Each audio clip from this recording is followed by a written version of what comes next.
Olá amigos, vamos à nossa videoanálise do índice Bovespa e também das ações preferenciais da Petrobras e Vale, após o pregão desta terça-feira, dia 5 de julho, começando com o Ibov, queda de 1,33%, fechamento aí perdendo a mínima do pregão anterior, que foi um pregão aí atípico, devido ao feriado nos Estados Unidos.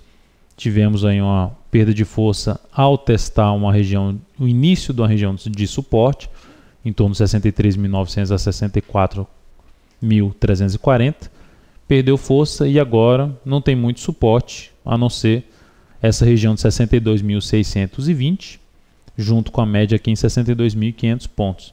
Então essa região que pode sustentar aí o Ibov ainda numa tentativa de recuperação de sua tendência de alta, que seria ali a superação de 64.978 pontos. Anularia essa tendência de baixa.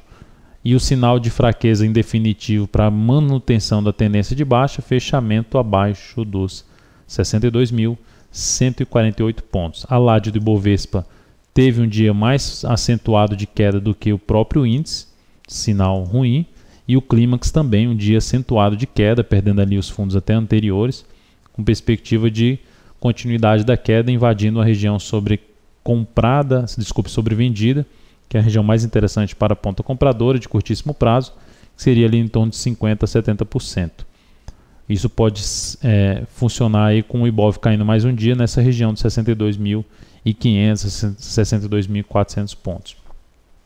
Olhando para o gráfico da Petrobras, apenas para mencionar também que o fluxo capital estrangeiro começou o mês de julho no positivo, 17 milhões de entrada, mas ainda é algo bem leve em termos de fluxo capital estrangeiro. Assim, os estrangeiros estão aos poucos injetando capital na BMF Bovespa, mas basta um dia ir com a saída um pouco mais acentuada para anular toda essa congestão que foi montando aqui, ainda subindo um pouquinho.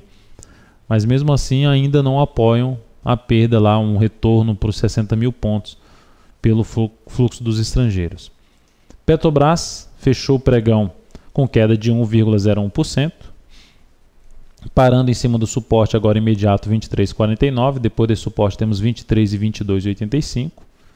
A ação, pelo gráfico de 60 minutos, tem um suporte não só nesses 23,49 como os 23,44.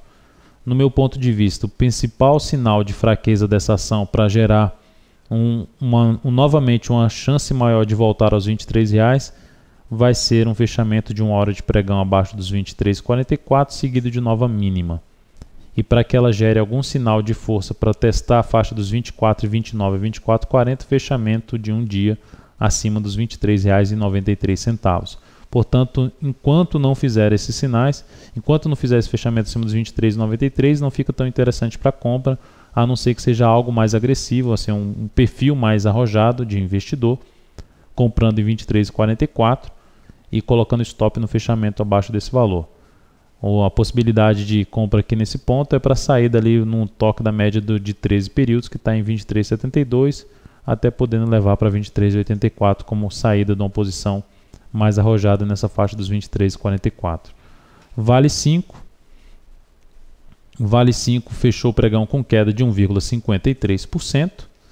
Essa queda de 1,53% proporcionou um topo no gráfico diário, ponto de retorno de baixa, e também com isso um falso rompimento dos 46,90, tudo isso acontecendo naquela região forte de resistência do semanal, que era uma antiga região de resistência de uma congestão do semanal, ali por volta dos 47,22 até os 47,97.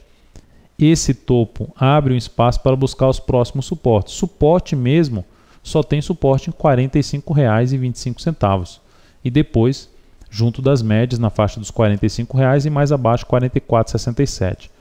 Para que essa ação demonstre fraqueza nessa sua recuperação de tendência de alta, nesse pivô de alta que ela montou, basta fechar um pregão aí abaixo dos R$ 44,67 ou mesmo uma semana voltando para baixo dos R$ 45,00 seria um sinal de fraqueza para a Vale 5.